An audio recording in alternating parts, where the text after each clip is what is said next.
A new unit in the Rocky Mount Police Department will send trained clinicians to respond to specific 911 calls, people experiencing a mental health crisis. WREL's Keenan Willard shows us why police say this will lighten the load on officers while also supporting the community.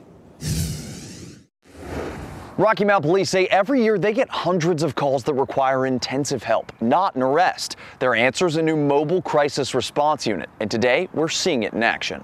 It's a nearly everyday issue. Rocky Mount police respond to a 911 call, only to find that it's not a criminal situation. To include those going through mental health crises, juveniles that have a history of truancy or behavior issues. The department says from the start of 2021 to the end of 2022, officers responded to more than 1,700 of these calls. Police would usually take the person in need to the emergency room, where 60% of the time they were released back onto the street by the next day. Maybe because they didn't need the help that an emergency room could provide.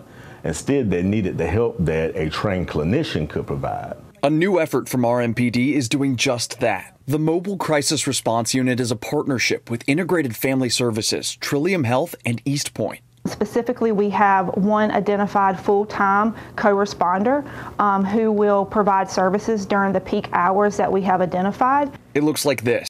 Officers respond to a call and identify that someone needs the crisis unit. They'll call for backup, and within minutes, RMPD's trained clinician will arrive. She'll get a briefing on the details and then head over to the subject, where she'll work to connect them with long-term care. We hope ultimately we're able to serve the community, save lives, and reach those who may not have access to treatment otherwise. RMPD says the crisis unit also keeps officers where they belong, out in the community, policing.